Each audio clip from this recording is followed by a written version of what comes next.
Good morning. Sitting in Las Vegas, this is the third day. We're wrapping up the show with a bunch of freestyles and several other walk trot classes. Walking down the lane is another judge. Let's see what he has to say. Hey, Jeff Cook. Yes. As a judge, what is it you're wanting to see? In what class? In a particular Like class? in freestyle.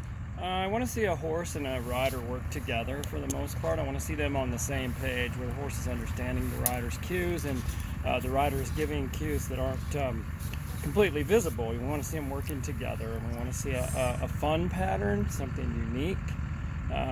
Isn't it true that when the judges are like tapping their toes and shaking their shoulders and loving the music, that's probably a big part of it? Yes, ma'am, it sure is. When we're into it, if we put on a good show and we really enjoy it, the chances are your score is going to be quite a bit higher, especially on the creative end. Yeah, that's true. Okay, here's the next question. I'm being interviewed, yes? Extreme Wylene. So Ilya and her son Kelso are the first four. Okay. They're each riding two horses and have to do tack changes and all their props. So they're gonna ride their horses in and out of this gate, and I said that's fine. Okay, we're okay with that. Ilya, Kelso. Okay. Got it. I'll give you their numbers. Okay. So, here's my next question. You don't mind if I ask you this, I'm sure. What is it that you wish somebody would have told you going into a competition that would have helped you if you would have known? I think for me, the biggest thing would probably been to learn to slow down. Slow everything down I love that. to half speed of what you think you're going, because we always start and we're quick with our hands, we're quick with our feet, and we really need to slow it down like we are at home.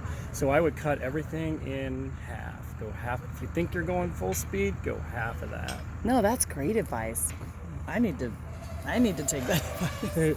I think that's why it's important to kind of, coming from a judge's point of view, some of the things that I've seen or some of the things that I want to see get explained, because there are people that have come to me and gone, oh, my horse is like really struggling this weekend and they're sour and they're not listening and they're buddied up to the gate and their body is sore. How can I be better at that? Here's my advice.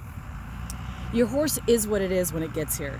So if you think you're going to go train your horse in a day or two to be something different, you've already lost that window of opportunity. So the work's already been done. Could that be a fair statement? Absolutely. You're not going to change your horse once you're here at the show. And I think to add to that too is, don't worry about what everybody else is doing, but ride your ride. Oh, 100%. You do what you've learned at home and what you and your horse can do at home, and don't worry about everyone else. You can't beat everybody else. You can only beat yourself. That is so true. And don't go win the warm-up either. Don't go do your killer amazing freestyle out in the warm-up and then blow it inside the arena. So I think a lot of people do that. They get out there and they practice and it's really great in the warm-up, and then they get in the arena and then guess what? It fizzles. Yeah. We see the nervousness, the horses feel the nervousness, and the pressure. Is there anything else you want to add to that? Well, a part of that, adding to what you just said there, is the warm-up arena should be the place where you do your schooling and where you do your work, and the arena should be a place your horse wants to go. So Right. Don't school so much in the arena. If you get a chance to get in the arena, ride around there, let your horse relax. Don't do your hard work in the arena. Okay, we're being called to go judge some amazing people, so we're going to go. But stay tuned. You're road tripping. Extreme Wylene. What's your name? Jeff Tell everyone. Cook. I'm Jeff Cook. Hi. I mean, he's a deal. He's like a deal.